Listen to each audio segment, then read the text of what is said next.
ನಮಸ್ಕಾರ. 3G vertical position ನಲ್ಲಿ 10 millimetre thickness ನಲ್ಲಿರುವ ಮೈಲ್ಡ್ ಸ್ಟೀಲ್ ಪ್ಲೇಟ್ ನ ಫಿಲೆಟ್ ಲ್ಯಾಪ್ ಜಾಯಿಂಟ್ ಸೆಷನ್ ಗೆ ಸ್ವಾಗತ. ಈ ಸೆಷನ್ ನ ಉದ್ದೇಶಗಳನ್ನು ನೋಡೋಣ. ಈ ಸೆಷನ್ ಕೊನೆಯಲ್ಲಿ ನೀವು ಕೆಳಗಿನವುಗಳನ್ನು ಮಾಡಬಲ್ಲಿರಿ: ಜಾಬ್ ಅನ್ನು ತಯಾರಿಸುವುದು ಮತ್ತು ವರ್ಟಿಕಲ್ ಪೊಸಿಷನ್ ನಲ್ಲಿ ಹೊಂದಿಸುವುದು, ಎಲೆಕ್ಟ್ರೋಡ್, ಕರೆಂಟ್ ಮತ್ತು ಪೊಲಾರಿಟಿಯನ್ನು ಆಯ್ಕೆ ಮಾಡುವುದು, ಶಾರ್ಟ್ ಆರ್ಕ್ ಮತ್ತು ಟ್ಯಾಕ್ ವೆಲ್ಡ್ ಅನ್ನು ಸೆಟ್ ಮಾಡುವುದು, ರೂಟ್ ಮತ್ತು ವೆಲ್ಡಿಂಗ್ ರನ್ ಅನ್ನು ಡೆಪಾಸಿಟ್ ಮಾಡುವುದು, ಸರ್ಫೇಸ್ ದೋಷಗಳನ್ನು ಸ್ವಚ್ಛಗೊಳಿಸುವುದು ಮತ್ತು ಪರೀಕ್ಷಿಸುವುದು.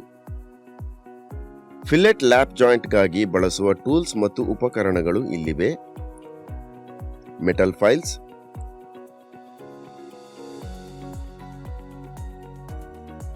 Welding table,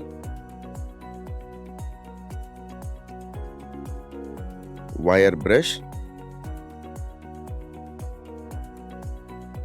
chipping hammer,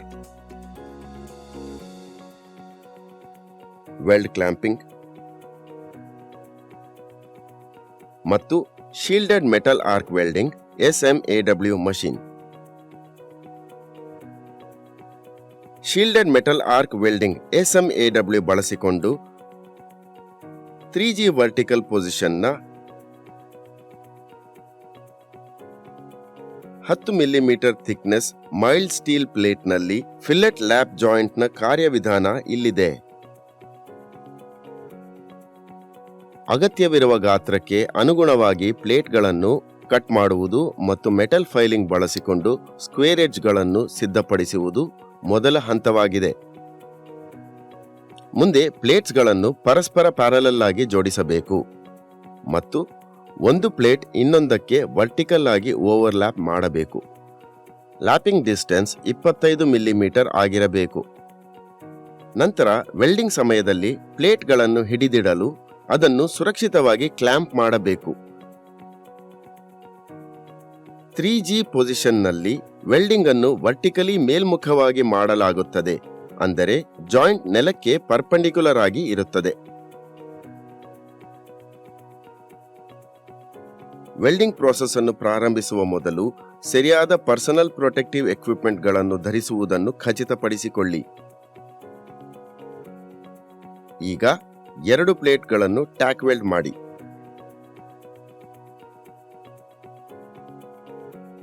ಪ್ಲೇಟ್ಸ್ಗಳ surfaces parallel ಆಗಿರುತ್ತವೆ ಮತ್ತು ಟ್ಯಾಕಿಂಗ್ ಮಾಡಿದ ನಂತರ ಪ್ಲೇಟ್ಸ್ಗಳ ನಡುವೆ ಯಾವುದೇ ಅಂತರವಿಲ್ಲ ಎಂದು ಖಚಿತಪಡಿಸಿಕೊಳ್ಳಿ. ವೈರ್ ಬ್ರಷ್ ಸಹಾಯದಿಂದ ಜಾಯಿಂಟ್ ಅನ್ನು ಸ್ವಚ್ಛಗೊಳಿಸಿ. ಈಗ ವೆಲ್ಡ್ ಪೆನೆಟ್ರೇಷನ್ ಅನ್ನು ಸುಧಾರಿಸಲು ರೂಟ್ ರನ್ ಅನ್ನು ಶಾರ್ಟ್ ಆರ್ಕ್ ನಲ್ಲಿ ಡೆಪಾಸಿಟ್ ಮಾಡಿ. ಇದಕ್ಕಾಗಿ 3.15 millimetre diameter medium coated mild steel electrode ಅನ್ನು ಆಯ್ಕೆ ಮಾಡಿ ಮತ್ತು 110 ಆಂಪಿಯರ್ ಕರೆಂಟ್ ಅನ್ನು ಹೊಂದಿಸಿ. ರೂಟ್ ರನ್ ಅನ್ನು ನಿರ್ವಹಿಸಿದ ನಂತರ ಚಿಪ್ಪಿಂಗ್ ಹ್ಯಾಮರ್ ಇಂದ ಡಿಸ್ಲ್ಯಾಗ್ ಮಾಡಿ ಮತ್ತು ವೈರ್ ಬ್ರಷ್ ನಿಂದ ಜಾಯಿಂಟ್ ಅನ್ನು ಸ್ವಚ್ಛಗೊಳಿಸಿ. ನಂತರ ವೆಲ್ಡ್ ಪೆನೆಟ್ರೇಷನ್ಸ್ ಸರಿಯಾಗಿವೆಯೇ ಎಂದು ಪರಿಶೀಲಿಸಲು ವೆಲ್ಡ್ಮೆಂಟ್ ಏರಿಯಾವನ್ನು ದೃಷ್ಟಿಗೋಚರವಾಗಿ ಪರೀಕ್ಷಿಸಿ. ಈಗ ಶಾರ್ಟ್ ಆರ್ಕ್ ಮತ್ತು ವೀವಿಂಗ್ ಮೋಷನ್ ನೊಂದಿಗೆ ಇಂಟರ್ಮೀಡಿಯೇಟ್ ರನ್ ಅನ್ನು ಡೆಪಾಸಿಟ್ ಮಾಡಿ.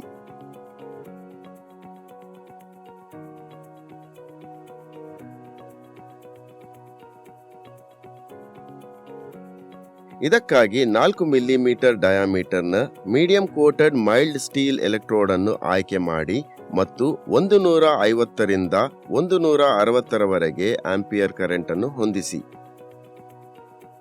ಇಂಟರ್ಮೀಡಿಯೇಟ್ ರನ್ ನಿರ್ವಹಿಸಿದ ನಂತರ ಚಿಪ್ಪಿಂಗ್ ಹ್ಯಾಮರ್ ನಿಂದ ಡಿಸ್ಲ್ಯಾಗ್ ಮಾಡಿ ಮತ್ತು ಜಾಯಿಂಟ್ ಅನ್ನು ವೈರ್ ಬ್ರಷ್ ನಿಂದ ಸ್ವಚ್ಛಗೊಳಿಸಿ. ಅಂತಿಮವಾಗಿ ಫೈನಲ್ ರನ್ ಅನ್ನು ಏಕರೂಪ ವೇಗದಲ್ಲಿ ವೀವಿಂಗ್ ಮೋಷನ್ ನಲ್ಲಿ ಡೆಪಾಸಿಟ್ ಮಾಡಿ. ಇದಕ್ಕಾಗಿ 4 millimetre diameter medium coated mild steel electrode ಅನ್ನು ಆಯ್ಕೆ ಮಾಡಿ ಮತ್ತು 150 ರಿಂದ 160 ಆಂಪಿಯರ್ ಕರೆಂಟ್ ಅನ್ನು ಹೊಂದಿಸಿ.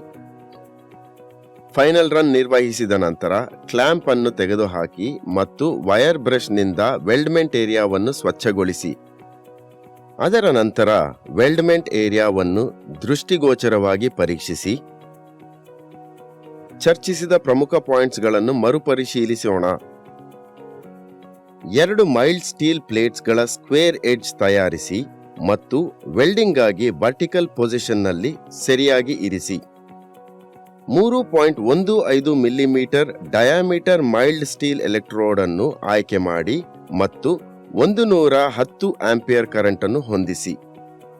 ರೂಟ್ ರನ್ ಅನ್ನು ಶಾರ್ಟ್ ಆರ್ಕ್ ಉದ್ದದೊಂದಿಗೆ ಮತ್ತು ಎಲೆಕ್ಟ್ರೋಡ್ಗೆ ಸ್ವಲ್ಪ ವೀವಿಂಗ್ ಮೋಷನ್ನಿಂದ ಡೆಪಾಸಿಟ್ ಮಾಡಿ. ರೂಟ್ ರನ್ ನಂತೆಯೇ ಅದೇ ವಿಧಾನದೊಂದಿಗೆ ಇಂಟರ್ಮೀಡಿಯೇಟ್ ಮತ್ತು ಫೈನಲ್ ರನ್ ಅನ್ನು ನಿರ್ವಹಿಸಿ. ಪ್ರತಿ ರನ್ ನಂತರ ಶುಚಿಗೊಳಿಸುವಿಕೆಯನ್ನು ಮಾಡಿ ಮತ್ತು ವೆಲ್ಡ್ಮೆಂಟ್ ಏರಿಯಾವನ್ನು ಪರೀಕ್ಷಿಸಿ.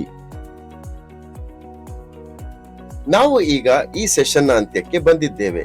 3G ವರ್ಟಿಕಲ್ ಪೊಸಿಷನ್ನ ಮೈಲ್ಡ್ ಸ್ಟೀಲ್ ಪ್ಲೇಟ್ ನಲ್ಲಿ ಫಿಲ್ಲೆಟ್ ಲ್ಯಾಪ್ ಜಾಯಿಂಟ್ ಬಗ್ಗೆ ನೀವು ಉತ್ತಮ ತಿಳುವಳಿಕೆಯನ್ನು ಪಡೆದಿದ್ದೀರಿ ಎಂದು ಭಾವಿಸುತ್ತೇವೆ. ನಿಮ್ಮನ್ನು ಮುಂದಿನ ಸೆಷನ್ನಲ್ಲಿ ಭೇಟಿ ಮಾಡುತ್ತೇವೆ.